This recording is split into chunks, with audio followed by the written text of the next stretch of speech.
patient now old, and for general cataract, that time they used to do just sectoridectomy.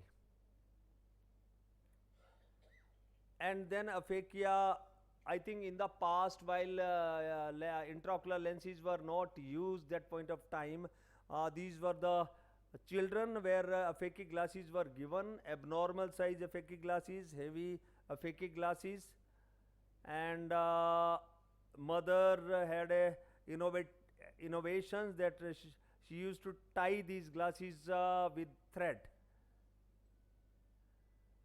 What is most important is, while if you are implanting IOL, then most important is IOL power calculation. You should know that while child is born, what is the axial length? It varies from 16.5 to almost 17 millimeter, and K reading is more, maybe from 48 or 49 to 51. So we had to adjust these children because they may have myopic shift if IOL is implanted in these children. Most of the axial length elongation is in the first 2 years of life, and a change of K reading from 50 or more than that to almost 43.5 or 44. These are the estimate by one of the study, whereas what we do wherever possible, we find out the K reading by handheld keratometer and IOL power calculation. Any formula you use, whether it is SRKT, SRK2 or any of the other formula, no formula will be very accurate in these children. And we initially used SRK2 formula, and by 10% or 20% reduction depending upon the axial length of the globe, and now we this is one of the Dahan's guidelines which we use, that children less than 2 years undercorrect biometry by 20%. If age is from 2 to 8 years, then undercorrect by 10%. So axial length is must. It is written that if it is 17, you implant 28 diopter, 18 27, 19 26, 20 24, and 21 22 diopter. But these are the guidelines, this is not a formula. Management of pediatric cataract is a teamwork. You need a pediatrician, anesthetist, ophthalmologist, parents, and even optometrist. All these, everybody is important. Current surgical technique is phaco aspiration with the PC-IOL, but if child is younger than 8 years, we consider primary posterior capsulotomy with the anterior vitrectomy.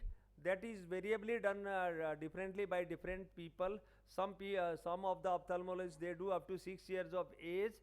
But in our setting, many times we see whether we should do depending upon the follow-up and compliance to the follow-up, or we also do primary posterior capsulotomy with the anterior vitrectomy with optic capture. There are some of the indication for lensectomy and anterior vitrectomy. First, I will be showing the video of advanced basic step of pediatric cataract surgery.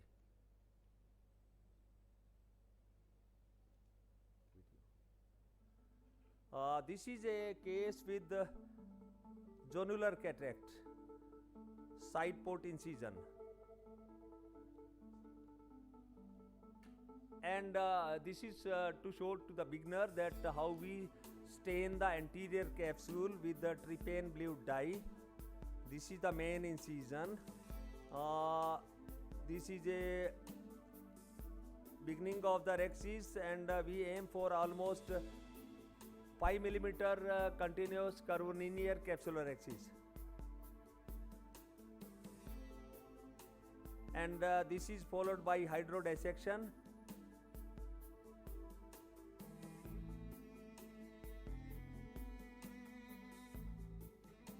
And this is after removal of the cortex from the capsular bag,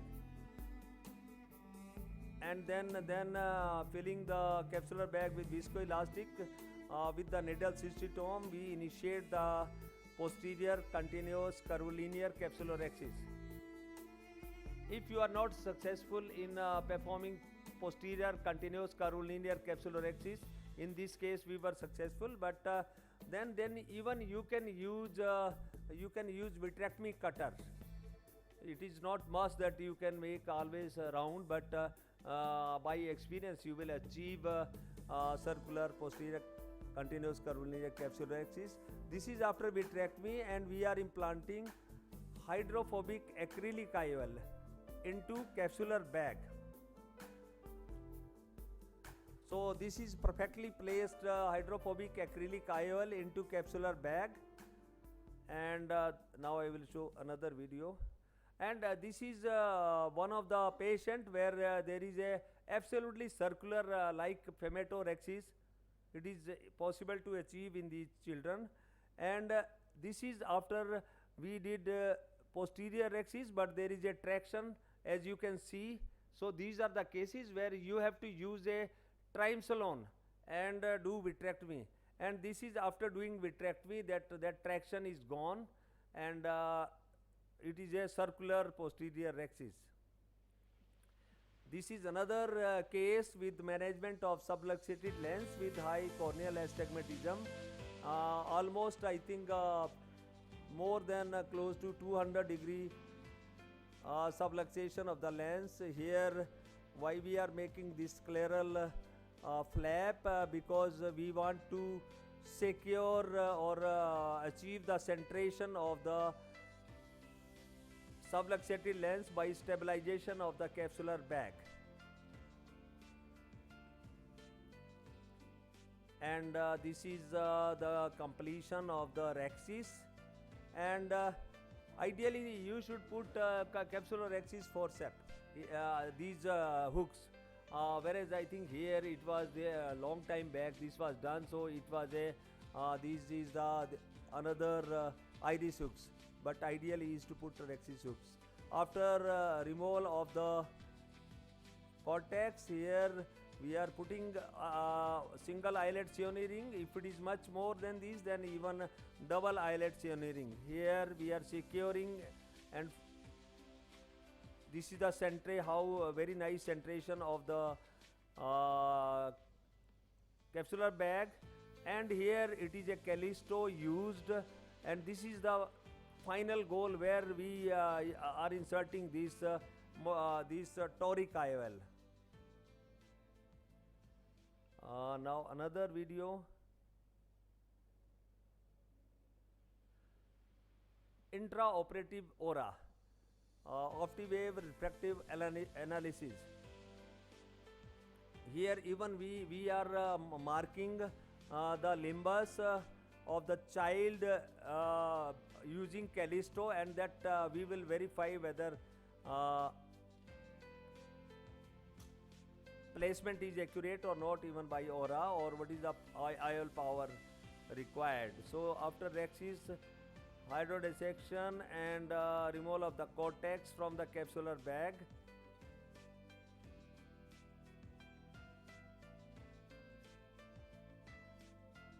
it is not possible even to polish completely the anterior capsule, but efforts are made here, and now we will this is the intraoperative ORA.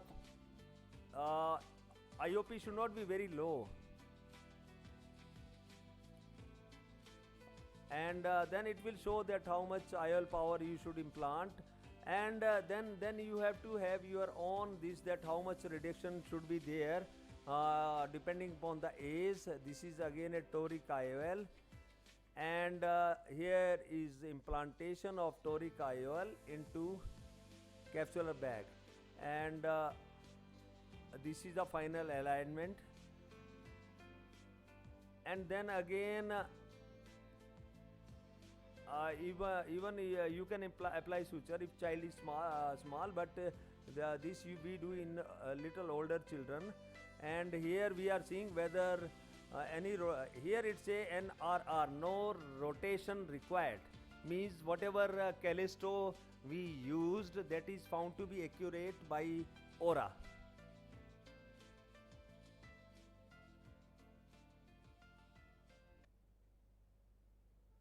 And this is another video where we are doing in persistent hyperplastic primary vitreous. And because there are several of the complications which arise in these children. And these are the animations that how we tackle these children. Although there is a closure of persistent primary hyperplastic this canal after birth, if it is not cauterized, you may see this type of bleeding as it is shown in one of the picture. But this animation shows how we should tackle this problem. Side port incision, main incision, and this vascularized membrane is there, which you have to cauterize before after doing rhexis and removal of the cortex. And this is formation of the posterior rhexis and cauterization of the stalk.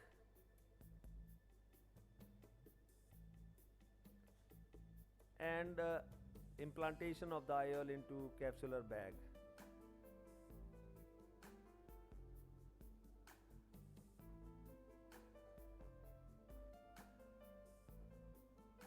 And this is a real situation where there is vascularized membrane, staining is done. Initiate the continuous curvilinear capsular rhexis.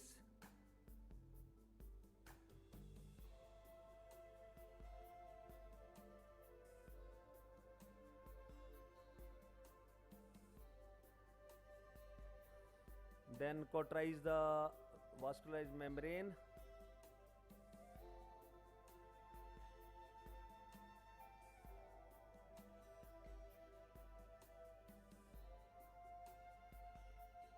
And because it is very thick, so you have to make a puncture in the posterior capsule thick membrane, and then cut it with the vena scissor, micro vena scissor, and complete the posterior capsulotomy. Because it is must, then you also have to cauterize the stalk.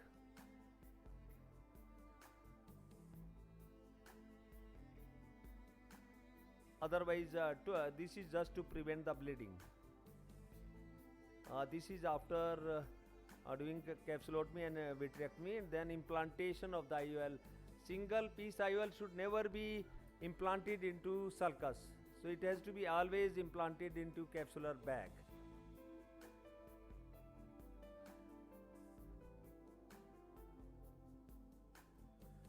These are some other type of PHPV with stalk. This is another child where there is a PHPV. So in these children, cataract associated with PHPV is a challenging situation, but if you follow the basic surgical principle as demonstrated, a favorable outcome can be achieved in these children.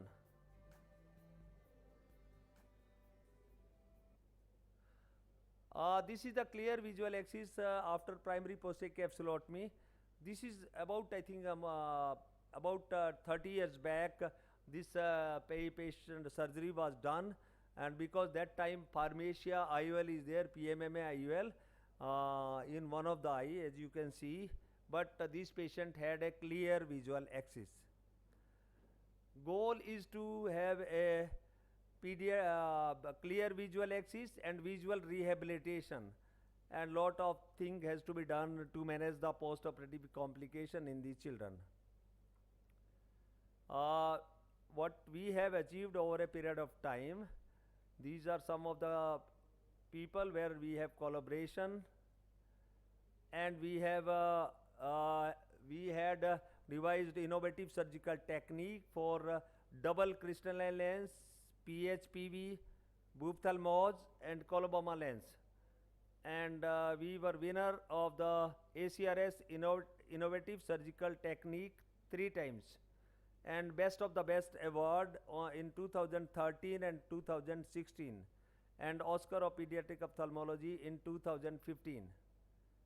Uh, there is some time, just one or two. Okay, and Now the winner. this is the post-operative picture which shows that how many children, lot of children comes to us, and this is one of the photographs just to show. This is the post-operative clear visual axis,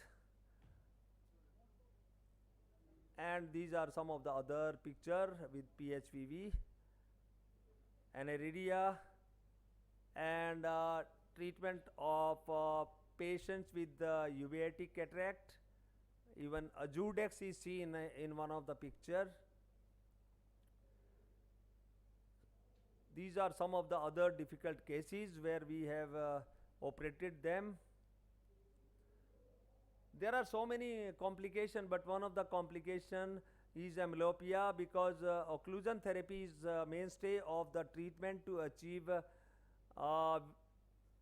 optimal visual outcome, especially in unilateral cataract. Most importantly, the word of Ellis are worth remembering. Young children with an IOL in place are a unique clinical responsibility of an ophthalmologist. Long-term follow-up is especially important. A surgeon who dedicates his entire life to the cause of pediatric blindness shoulder a lot of moral and social responsibility and future of thousands of children. Thank you very much. Thank you, Professor Jagatram. You can kindly take the seat here. We will have Maipal's talk now, Dr. Maipal's talk, because he has to go back for the meeting. And after that, we will have discussion. A lot of things have to be talked with Professor Jagatram, and you students will benefit a lot from his experience. Dr. Santhan, you can have the discussion. I can wait for 5 minutes. Okay. You can have questions for Dr. Jagatram now. Okay. I have a few questions from the point of view of postgraduates. First important point in any unilateral congenital cataract is that the amblyopia has already set in before you operate on these children. So what is the earliest stage where you balance between the complication rate and treatment or cure of amblyopia? Because removing the cataract is one of the treatment for amblyopia. So there is a time period where you do operate before your complications more. You operate later, the amblyopia sets in. So what is the most ideal time? I think these children we operate as early as possible, when the child is fit for anesthetic, because that is also very important. And earliest child which I have operated is 1 month, and I have follow-up of more than 14 years in that child. If globe is well developed, it is axial length of 16.5 or ideally 17 or more, then you may implant IOL, because these are the children where amblyopia will be much more if they are left aphakic. But if axial length is less than 16.5 or so, and microcornea is there, then you may keep them aphakic and use contact lens or whatever, because chances of anatomical success will be high, although amblyopia still, I think after a total occlusion therapy, it may be close to, I think, 40 to 45% with your best efforts. They may achieve 20, 40 or better visual outcome. So you have to do early surgery. You have to judge whether child is fit for IOL implantation or suitable for contact lens, or child has to be left aphakic. That is the decision which you have to take. Early surgery is one, and then rigorous, I think, amblyopia therapy is another. Thank you, sir. That is spoken with a significant experience which you will not find in any textbook. Now, second most important point is you need to note that there are changing parameters in an infant. The corneal parameters Yeah. change, the axial length parameters change. So what you have done is IOL calculation for a particular time. Yeah. Over a period of time, it may change. So Yeah, how you do have to compensate that, you have to anticipate the change, that what change can take place during the development, that you have to anticipate. any clues or tips Yeah. to? Clues are there.